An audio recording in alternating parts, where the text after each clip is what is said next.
आरुषि 6 साल की थी जब वह एक मेले में अपने मम्मी पापा से बिछड़ गई। मेले में बहुत भीड़ थी, इसी कारण आरुषि अपने माँ बाप से बिछड़ गई। उसके बाद आरुषि फिर कभी नहीं अपने माँ बाप से मिल पाई। मेले में आरुषि को गोविंद नाम का एक व्यक्ति मिला। ये लड़की क्यों रो रही हो? अंकल, मेरे मम्मी पापा न जाने कहाँ खो गए हैं। वो मुझे कहीं नहीं मिले। मुझे उनके पास जाना है। अच्छा, तुम्हारे मम्मी पापा तो मुझे मिले थे। उन्होंने मुझसे कहा कि मेरी बेटी का ध्यान रखना। लेकिन वो मुझे छोड़कर क्यों चले गए अंकल? बताता हूँ। पहले तुम मेरे घर चलो, उसके बाद आराम से बताऊंगा।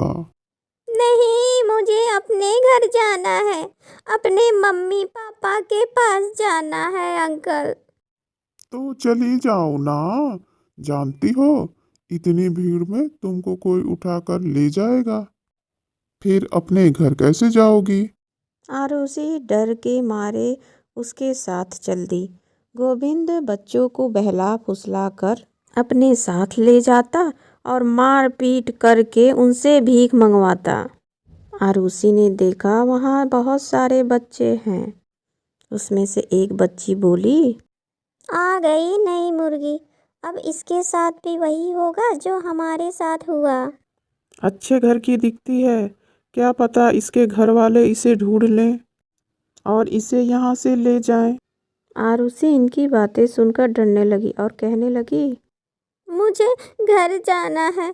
मुझे इन गंदे बच्चों के साथ नहीं रहना। गोविंद उसे धक्का देते हुए बोला, ए, रोना बंद कर। आज से तू यही रहेगी, इन बच्चों के साथ, समझी? जैसा मैं कहता हूँ वैसा ही कर, नहीं तो तुझे भी मार दूंगा और तेरे माँ बाप को भी मार डालूंगा, समझी? नहीं नहीं, आप मम्मी पापा को कुछ मत करना। आप जैसा कहेंगे मैं वैसा ही करूँगी। ठीक है, मैं कल तुझको काम समझा दूंगा। मेरे आदमी तुझे दूर खड़े होकर देखते रहेंगे। अगर तूने भागने की कोशिश की तो मेरे से बुरा कोई नहीं होगा, समझी? आरुषि को समझाकर दूसरे दिन भीख मांगने के लिए भेज दिया। गोविंद ने जैसा सिखाया था वैसे वैसे ही भीख मांगने लगी। कुछ खाने को दे दो बाबूजी। 2 दिन से भूखी हूँ। 2 दिन से कुछ नहीं खाया। कैसे कैसे लोग हैं, लोग बच्चे को जन्म देकर भीख मांगने के लिए सड़कों पर छोड़ देते हैं। जा भाग यहाँ से। आरुषि फिर जाकर एक औरत के पास पहुंची और कहने लगी, मेम साहब, कुछ पैसे दे दो, भूखी हूँ। मेम साहब पैसे देते हुए बोली, हे भगवान, इतनी छोटी सी उम्र में ये बच्ची पैसे मांग रही है। ये लो, इससे खाना खा लेना। शाम को गोविंद ने जब आरुषि के पैसे गिने तो वह बहुत खुश हुआ। अरे वाह, तूने तो पहले दिन ही 500 रुपये कमा लिए। कल और अच्छे से भीख मांगना, हाँ? 6 साल गुजर गए, गोविंद मर गया। वो मासूम बच्चे जो इसके कैद में थे वो अपने माँ बाप का चेहरा भूल गए थे। याद तो बस इतना था कि वे अपने परिवार से बिछड़े हुए हैं, लेकिन वह एक दूसरे के ही परिवार थे। आरुषि उन बच्चों से बोली, वो तो मर गया, लेकिन हम कब तक भीख मांगते रहेंगे? हमारा घर कहाँ है ये भी याद नहीं।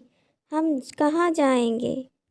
हम भीख नहीं मांगेंगे तो और क्या करेंगे? पेट भरने का और तन ढकने का कोई दूसरा उपाय है तो बताओ। सही कहती हो शिवांगी। अब हमें अपने लिए नहीं, इन बच्चों के लिए भीख मांगना पड़ेगा। हाँ आरुषि, कल इनको भी साथ ले जाया करेंगे। क्या पता इनके माँ बाप इनको मिल जाएं। अगले दिन वो लोग भीख मांगने निकले। उन्होंने देखा एक बूढ़ा आदमी वहां पर बेहोश हो गया।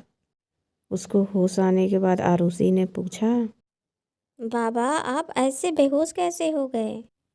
अरे बेटी, बूढ़ा हो गया हूँ, चक्कर तो आना ही था। लेकिन यही मैं सोच रहा हूँ कि मेरे फूल खराब हो गए, अब मैं क्या बेचूंगा। आज अगर फूल बेचकर घर नहीं पहुंचा तो साहूकार से अपना घर नहीं छुड़वा सकूंगा। गिरवी रखा घर? हाँ बेटी, बस 1,000 की जरूरत है। फूल नहीं अगर मेरा गिरता तो मैं आज 1,000 कमा लेता। आप चिंता ना करो बाबा, आप यहीं पे रहो, मैं आपके फूल बेचकर पैसे लाती हूँ, आपका घर बच जाएगा। आरुषि उस बूढ़े आदमी की फूल बेचने लगी। फूल ले लो फूल, रंग बिरंगे फूल। अरे ये तो वही लड़की है जो भीख मांगती थी। अच्छा किया कि फूल बेचने लगी। आखिर कब तक भीख मांगती? भिखारियों की भी कोई जिंदगी है क्या? एक आदमी आरुषि के पास आकर बोला, अरे बेटी, तुम्हारे ये फूल तो बहुत सुंदर है। क्या तुम ये सारा फूल मुझे बेच सकती हो? दरअसल मेरी बेटी की शादी है, उसकी डोली सजाने के लिए मुझे बहुत सारे फूल चाहिए। और तुम ये जो फूल ली हो बहुत ही सुंदर हैं। कितने में दोगी बेटी?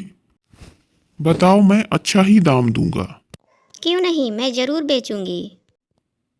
कितने में बेचोगी? ये सारे फूल तो मैं 1,000 में बेचूंगी बाबूजी। हाँ ठीक है बेटी, ये ले लो और जल्दी मुझे फूल दे दो।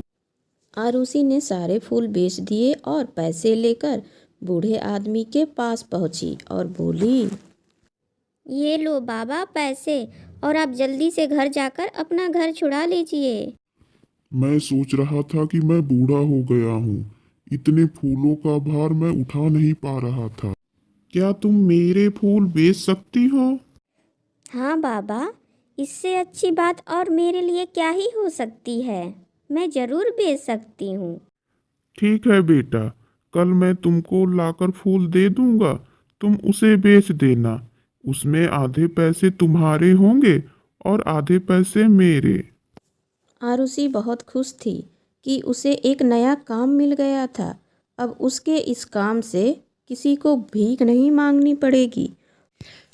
अगले दिन से बाबा उसे फूल लाकर देने लगे और आरुषि इधर उधर सब जगह फूल बेचने लगी।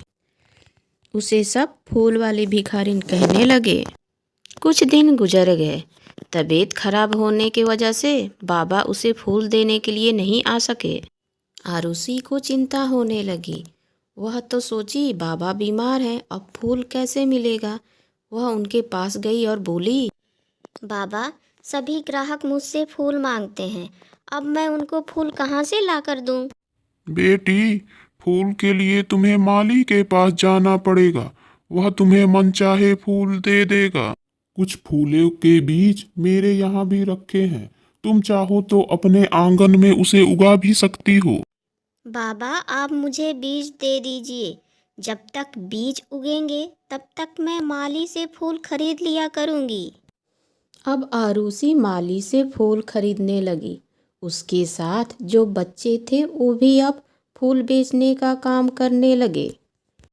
कुछ दिनों बाद ही उनके आंगन में भी बहुत सुंदर सुंदर फूल आ गए। उन फूलों की कमाई के पैसे लेकर बाबा के पास पहुंची और बोली, बाबा, ये पैसे रख लो, आपके बीमारी में काम आएंगे। लेकिन क्यों बेटी? आपने मुझे रास्ता दिखाया है कि मैं फूल बेचकर अपने और अपने साथियों का पेट पाल सकूं। इसीलिए इन पैसों पर आपका भी अधिकार है। मुझे पहले भिखारन कहते थे, लेकिन अब फूल वाली भिखारन कहते हैं। बाबा, अब मैं खूब सारे फूल उगाऊंगी और उन्हें बेचूंगी, और ऐसे ही आपको पैसे हर महीने देकर जाऊंगी। मेरा आशीर्वाद हमेशा तुम्हारे साथ है बेटी।